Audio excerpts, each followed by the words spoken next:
Direct పనులు అడగలేని పరిస్థితిలో ప్రజలు ఉన్నారు. రైట్. ఇదే విషయంలో ఒకసారి చూసినట్టయితే మన యాదవ్ గారు చెప్పినట్టుగా ప్రస్తుతం ఏదైతే ఉన్నదో మాజీ సర్పంచ్ అయినప్పటికును ఆయన బాధ్యత గల వ్యక్తిగా ఉండి ఆ గ్రామ ప్రజలు ఎవరైతే ఉన్నారో తన మొరబెట్టడానికి ప్రత్యేకంగా ఆ సర్పంచ్ దగ్గరికే పోయి వెళ్ళవెచ్చుకుంటున్నారు. తన గోసలను గోడులను వినిపించుకుంటున్నారు. ఎమ్మెల్యేల దగ్గర కాదు. ఎమ్మెల్యే ఎప్పుడు వస్తారో ఎప్పుడు రాడో కూడా తెలియని పరిస్థితులలో ఈరోజు ఎన్నికల సమయం ఏడాది పాటు అయిపోయినప్పటికీ రాజ్యం వచ్చేసి ఏడాదిన్నర పాటు అయింది. కాకపోతే ఇప్పుడు ప్రస్తుతం ఏదైతే ఎన్నికలు పోయి ఏడాది అయినప్పటికీ ఆ ఎన్నికల ఏ విషయం మాట్లాడటం లేదు. అయినప్పటికీ ఆ గ్రామ ప్రజలు అదే సర్పంచ్ను ఈ రోజుగా సర్పంచ్గానే భావిస్తూ తన గోడు వెలిపించుకుంటున్నారంటే ఆ సర్పంచులు ఎంత బాధ్యతగా పనిచేశారో మనం చూడవచ్చు. రేపు రాబోయే ఎన్నికలలో ఏమవుతుందా అని తెలవలేం.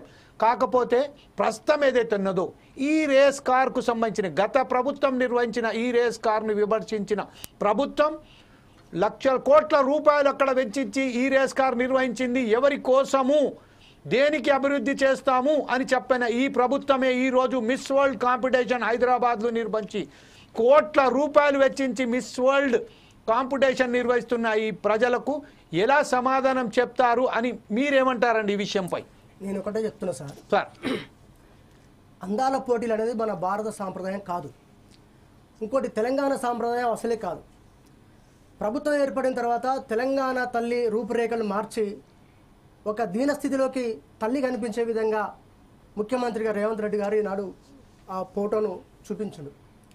అదేవిధంగా ఈ అందాల పోటీలతోటి మన రాష్ట్రానికి పెట్టుబడులు రావు, ఉపాధి రాదు, పరిశ్రమలు రావు, అభివృద్ధి అనేది ఏ రకమైనటువంటి జస్ట్ అద్రానగ్నంగా చూపించడానికి మన తెలంగాణ ఆడపడుచుల చరిత్రను హీనంగా కనిపించడానికి ఒంటిపొర చీర ఒళ్ళంతా కనబడే విధంగా అర్ధనగ్న ప్రదర్శన మన తెలంగాణ ప్రాంతానికి సంస్కృతికి మంచిది కాదని మేము సర్పంచులుగా చెప్తా ఉన్నాం.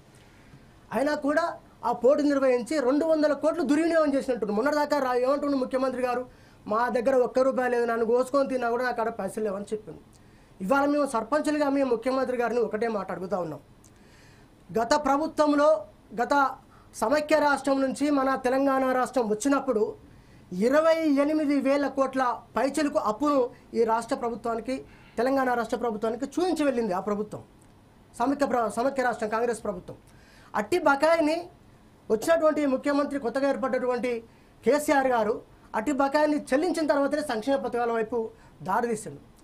ఆ తర్వాత కూడా ఈనాడు రాష్ట్రం అప్పులో ఉందంటే మీరు పిసిసి అధ్యక్షులు ఉన్నప్పుడు నాకు అన్నీ తెలుసండి, నాకు ఎట్లా పరిపాలించాలో తెలుసు, మేమంతా అవలగాలమా, మాకు అన్నీ తెలుసు, మాకు అన్ని విధాలు తెలుసు, మాకు లెక్కలు తెలుసు, మేము ఎట్లా పరిపాలించడం మాకు తెలుసు, వారికన్నా ఎక్కువ మేము అభివృద్ధి చేసి చూపిస్తామని చెప్పేసి అనేకమైన వాగ్దానాలు వారు చేయడం జరిగింది. వాగ్దానంలో భాగంగా ముఖ్యంగా ప్రధానంగా ప్రజలకు ఉపయోగపడేటువంటి కొన్ని అంశాలు మీ దృష్టి చెప్తా సార్. ఒకటి, కళ్యాణలక్ష్మి తులం బంగారం వేస్తానని వారు చెప్పడం జరిగింది. ఆ తర్వాత అనేకమైన 2,500 రూపాయలు నెలకు ప్రతి మహిళకు ఇస్తానని చెప్పారు. యువత స్త్రీకి స్కూటీ ఇస్తానని చెప్పారు. ఇలా ఎన్నో రకాలుగా సంక్షేమ పథకాలు పెంచుతామని చెప్పారు. పెంచడం విషయం పక్కకు పెట్టండి, రాష్ట్రం అప్పుల పాలైందని చెప్పడానికి వారికి ఏ రకంగా చెప్తున్నారో మాకు అర్థం కావట్లేదు. మేము ఒకటే అంటా ఉన్నాం. మరి సంక్షేమం అనేటువంటి పథకాలు అనేకము గత ప్రభుత్వం కేసీఆర్ గారు పెట్టినటువంటి, ముఖ్యంగా కేసీఆర్ కిట్ ఉంది. ఒక ఆడపిల్ల పెళ్లి చేసుకుందంటే ₹1,00,000 ఇచ్చి పెళ్లి జరిగిన తర్వాత కేసీఆర్ ఆ తల్లి గర్భవతి అయిన తర్వాత ఆమెకు న్యూట్రిషన్ ఫుడ్ అంగన్వాడీ కేంద్రానికి వెళ్ళి ఆ యొక్క గర్భవతి ఆరోగ్యవంతమైన బిడ్డను కావడం కోసం న్యూట్రిషన్ ఫుడ్ తిని రావాలి. అది అంగన్వాడీ కేంద్రానికి వెళ్ళి తిని రావాలి. అటువంటి కార్యక్రమాలు. తర్వాత ఆ తల్లి డెలివరీ అయిన తర్వాత కూడా 15,000 రూపాయలు ఇచ్చి కిట్ ఇచ్చి ఒక బాలుడికి పేద మహిళ ఎవరైతే స్త్రీ ప్రసవించిందో ఆ యొక్క తల్లి కొనే స్థితిలో ఉన్నా లేకున్నా వారి పరిస్థితుల బట్టు పేదవారికి ఉపయోగపడే విధంగా అటువంటి సంక్షేమ పథకాలు, అనేకమైన పథకాలు గత ప్రభుత్వం పెట్టింది ముఖ్యమంత్రి గారు. వారు పెట్టిన సంక్షేమాలు ఆ బడ్జెట్ ఎటుపోయింది? ఇవాళ ఇన్ని వేల కోట్లు రైతు బంధు కేసీఆర్ గారు గతంలో అనేక కోట్లు ఇస్తున్నాడు, వేలాది ఎకరాలకు ఇస్తున్నాడు, నేను బరాబరు నాణ్యమైనటువంటి రైతాంగానికి ఇస్తా అని చెప్పేసి వారు చెప్పడం జరిగింది ఎన్నికల సందర్భంగా. ఇప్పుడు 4 ఎకరాల నుంచి 2 ఎకరాల నుంచి 3 ఎకరాల నుంచి 4 ఎకరాల 5 ఎకరాల వరకు వేస్తామని చెప్పి కొంతమందికి వచ్చింది, కొంతమందికి రాలే. మరి 1,000 ఎకరాలకు ఇచ్చేటువంటి బడ్జెట్ ఎక్కడ పోయిందని ముఖ్యమంత్రి గారిని అడుగుతా ఉన్నాడు.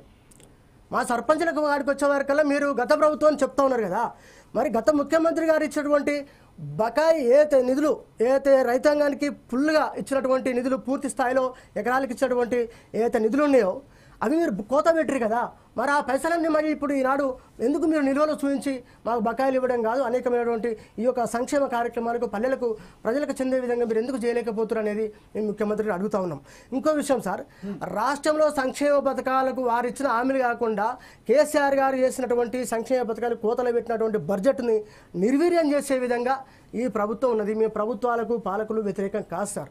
ఎందుకంటే మేము ఏం చెప్తున్నాం అంటే ప్రజలకు మమేకం చేస్తూ ప్రజల అవసరాల రీత్యా, గ్రామాల అవసరాల రీత్యా తక్షణం ఏ అవసరం ఉన్నదో ఆ ప్రజలకు అనుగుణంగా అప్పటికప్పుడు జేబులోకి వెళ్ళి తీసుకొచ్చి మా దగ్గర డబ్బులు ఉన్నా లేకుండా తీసుకొచ్చి పెట్టేటువంటి శక్తి సామర్థ్యం ఒక ఆర్థికంగా ఉన్నా లేకున్నా గ్రామ అవసరాల కోసం ఒక సర్పంచ్ బాధ్యత ఉన్నాం కాబట్టి మేము చేయాల్సిన పరిస్థితి వచ్చింది. కానీ ఏ ఎమ్మెల్యే కానీ, ఎంపీ కానీ, ఏ ప్రజాప్రతినిధి కానీ తన సొంత డబ్బులతోటి పెట్టరు సార్. ఎందుకంటే నిధులు అనేది వాళ్ళకి ప్రత్యేకంగా వచ్చిన తర్వాత వాళ్ళు ఖర్చు పెడతారు. కానీ మేము సర్పంచం అనేది ఫస్ట్ మొదట మేము ఖర్చు పెట్టిన తర్వాత డబ్బులు తీసుకోవాలి.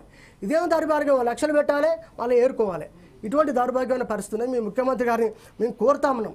సంక్షేమ పథకాల పేరిట మీరు ఏదైతే కటింపు చేశారో, అనేకమైన సంక్షేమ పేరిట ఏదైతే నిధులు కొరత పెట్టారో, ఆ కొరతని పెట్టినటువంటి నిధుల్ని అవి ఎక్కడ పోయినాయి? మీ జేబులకు పోయినాయా, ఇంకా పక్కదారి పెట్టినాయా? మాకేం అర్థం కావట్లేదు. ఇవాళ మీ ఆవేదనతో మాట్లాడుతున్నాం. ఇవాళ అనేక పార్టీల సర్పంచులు లైవ్లో చూస్తున్నారు. ఇది మా ఒక్కరి కోసం కాదు సార్, వివిధ పార్టీల వాళ్ళు ఉండొచ్చు, కానీ రాజకీయ కోణాలు చూడొద్దని చెప్తా ఉన్నా. ఇది అందరికి సంబంధించి 12,779 మంది సర్పంచుల ఆత్మఘోష ఇది మా కన్నీటి బాధ. ఇది మేము మౌనంగా ఉన్నాము కదా అని మీరు పరీక్షిస్తున్నారేమో, మీరు శాంతియుత మార్గంలో కార్యక్రమాలు చేస్తున్నారు, మీరు పరీక్షిస్తున్నారేమో. కానీ మీరు ఇలాగే నిర్వీర్యం చేసుకుంటూ పోతే, నిర్లక్ష్యం చేసుకుంటూ పోతే, మమ్మల్ని పట్టించుకోకుండా చేసుకుంటూ పోతే ఖచ్చితంగా రానున్న రోజుల్లో తగిన గుణపాఠం మా సర్పంచులను చెప్పడానికి మేము సిద్ధంగా ఉన్నామని చెప్పి కూడా ఈ వేదిక నుంచి మీకు తెలియజేస్తున్నాం. రైట్ సార్, ఇదే విషయంపై ఒకసారి మనం జ్యోతి బసు భారతి గారు